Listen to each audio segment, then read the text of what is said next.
Good morning, children. Children,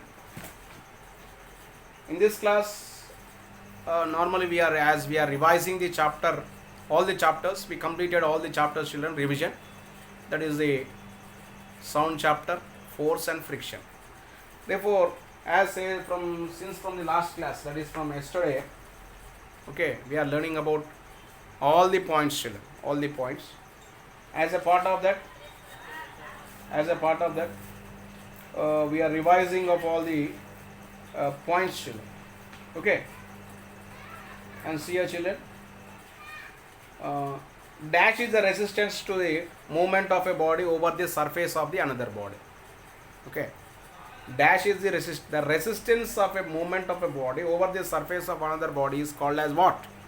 Is called as a friction. Friction is the resistance to the movement of a body over the surface of the another body. Okay, children. Okay, next, the force which is exerted when we are lifting of a bag, or we can say that Ramu is lifting a bag, then what kind of force he is exerting? Muscular force. Ramu is lowering his bag on his bench in the school. It is of what kind of force it is? Muscular force. Like charges repel each other. Okay, like charges repel each other, whereas the unlike charges attract each other, children. Okay, here the properties of the magnets is that like charges repel each other, whereas the unlike charges attract each other. Or we can say, they may ask that north and north pole of the magnet and north pole of the magnet dash each other, repel each other. A north pole of a magnet and the south pole of a magnet dash each other, attract each other. Okay. Okay. Next, field line or electric field or magnetic field, we say, children.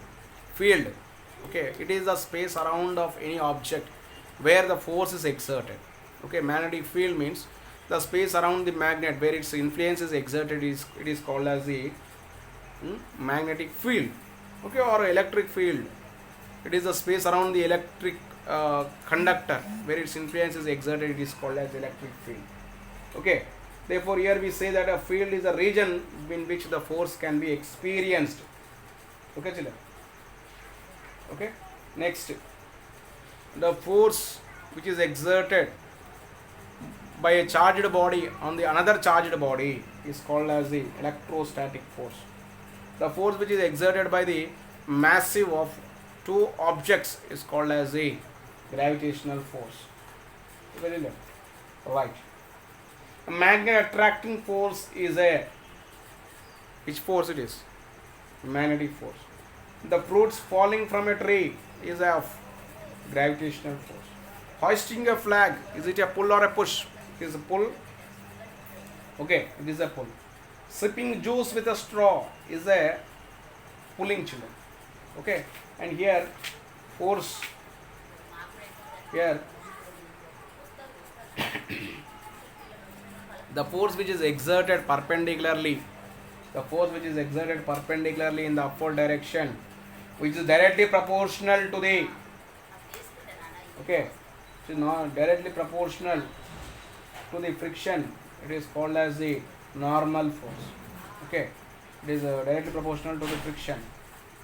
Okay, that is called as a normal force. And the force which is exerted by the tension of a wire, the force which is exerted by a string or by a thread is called as the what? Tension. Okay, see, when we apply more force on a string of more weight, what happens? The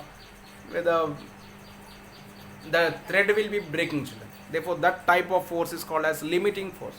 That force is called as the limiting force. The algebraic sum of all the forces exerting on a body is called as the net force. It is called as the net force. The algebraic sum of all the forces acting on a body is called as the net force, children. Okay. And here, when we stretch the two rubber bands, when we release them, what happens? Again, they restore their position. Therefore, that is called a restoring force or elastic force, we say. That is when we stretch two rubber bands, again when we leave them, they come to their original position. They come to their original position, coming to their same place. Okay, children. And here, normally net force acting on a body, it can change the force, can change the direction, it can change the position of an object, it can change the shape of an object. Okay, children.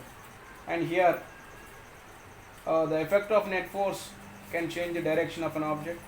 And here, see, pressure is defined as the force per unit area. Okay, the force per unit area is called as a pressure, children. Stretching of a rubber band, is it a temporary change or a permanent change? It is a temporary change. Squeezing of a sponge is a temporary change. Tearing a paper is a permanent change. Breaking piece of chalk is a permanent change. Making chapati is a permanent change. Breaking of a glass is a permanent change. Okay, and here the pressure exerted on a body, okay, it is based on the surface area and the height of the object. When there is more surface area, more stability, and less pressure is exerted. And here when there is a less surface area, then more pressure is exerted. Okay, children? That's about the pressure. Okay. Next, children, as we learn about the friction chapter. Okay. Friction. We learn what is friction. Excuse me. Friction is the opposing force exerted on a body relative to the another object is called as the friction. Normally we are having of static friction and the sliding friction. Static friction comes into play when the surface of the object is at rest relative to the surface of the another object. Sliding friction comes into play when the surface of one object is in motion relative to the surface of the another object. That is called as a sliding friction. And here the normal force and the weight of the object or the gravitational force will be opposite to each other, whereas the applied force and the frictional force will be applied, that means it will be in the same direction, that means in the opposite direction, opposite to each other. Okay, children. Next, the effect of roughness on the frictional force. Normally when there is more roughness, more frictional force is exerted. When there is a smooth surface, less frictional force is exerted. And here in the same way, the effect of area of contact and frictional force. Frictional force is independent on the area of the contact. Okay. And here normal force is directly proportional to the frictional force. And here friction produces the heat. Okay. And here friction increases the due to more friction, the machines may not work properly.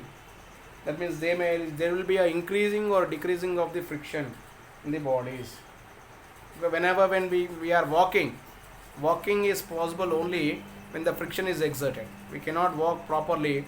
Okay, we will slip down when there is less friction. That's why during the rainy season most of the accidents occur. Most of the persons when they are going in the fields or when they are going on the roads, okay, if it is a muddy road, normally they fall.